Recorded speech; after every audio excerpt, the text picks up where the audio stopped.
Baker, and I'd like to say a few words about the global approach. You're probably wondering how it is different from any other training approach.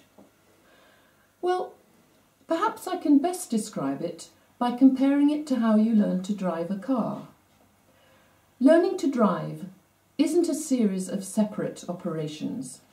You can't progress one step at a time. Just to get started, you have to coordinate the clutch, accelerator, first gear and handbrake, not to mention the steering. A car isn't a collection of individual parts that function separately. It's a network of integrated systems. In exactly the same way, a language is a network of integrated systems. Each language has its own grammar system, pronunciation system, and so on. You can only understand their function in relation to each other. Now, let's look at the way languages are usually taught. They're chopped up into separate parts, like these bits of jigsaw, and you get them one at a time. That way, you get lots of rules, but you never get to understand the systems. But as you know, that's not the way you learnt your first language. You understand the system, you don't need rules. If you want to construct a jigsaw, how do you start? With the separate bits? No, completely the opposite. You start with the big picture. And this is exactly what the global approach does. Look at these two jigsaw pictures here.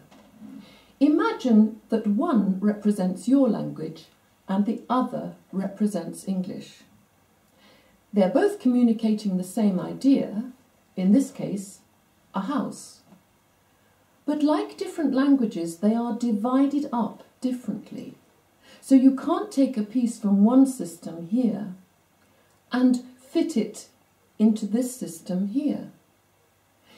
In the same way, you can't translate directly from one language to another. If you start with the big picture and understand the connections inside it, it's so much easier to remember than separate bits. So you learn much more rapidly. To go back to the driving metaphor, when I started learning to drive, I was confused about the function of the gears. You may have had the same experience. You start off in first gear, and then you go a little faster and move up into second, and then into third, and so on. So I thought that you used higher gears to travel faster. Then I learnt that if you wanted to overtake another car, you had to use a lower gear. And if you were going down a very steep hill and wanted to control your speed so that you didn't go too fast, you also used a lower gear.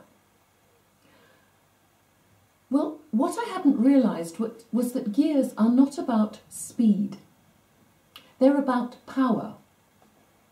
Lower gears are more powerful than higher gears, so that's why you use them to increase speed more rapidly or to control the engine so that it doesn't go too fast down hills. Let's relate that back to English. Look at this sentence. I did that yesterday. You would probably say that did is past tense. So what about it would be better if you did it tomorrow?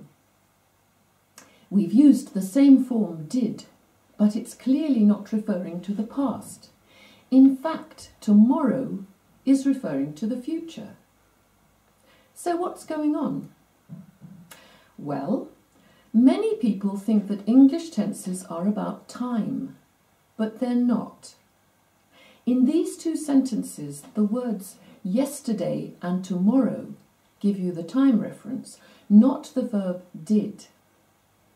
If you understand the system of English tenses, there is no confusion.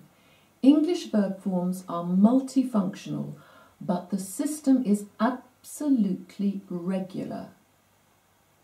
Some people, when they come to Library, say, I only want to improve my speaking and I don't want any grammar.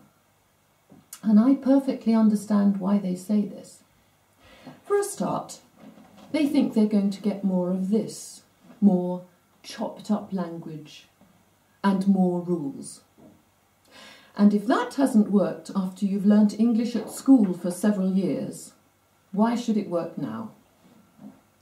A good driver needs to have automatic control of a car so as to be able to concentrate on the journey itself.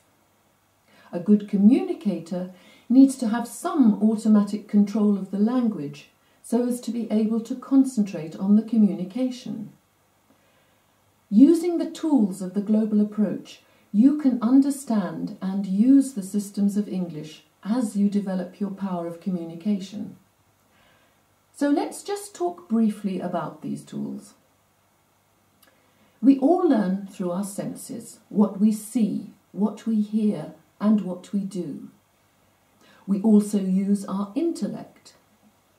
Some of us prefer to learn in a logical, step-by-step sequence, and some of us prefer to learn in a big-picture, imaginative way. The global approach tools include a combination of colour, shape, sound, movement, logical sequence, and big-picture thinking. So we can guarantee that whatever your personal learning style happens to be, we can help you learn English in the best way for you and up to 3 times faster than the average rate of progress. I look forward to showing you how it all works.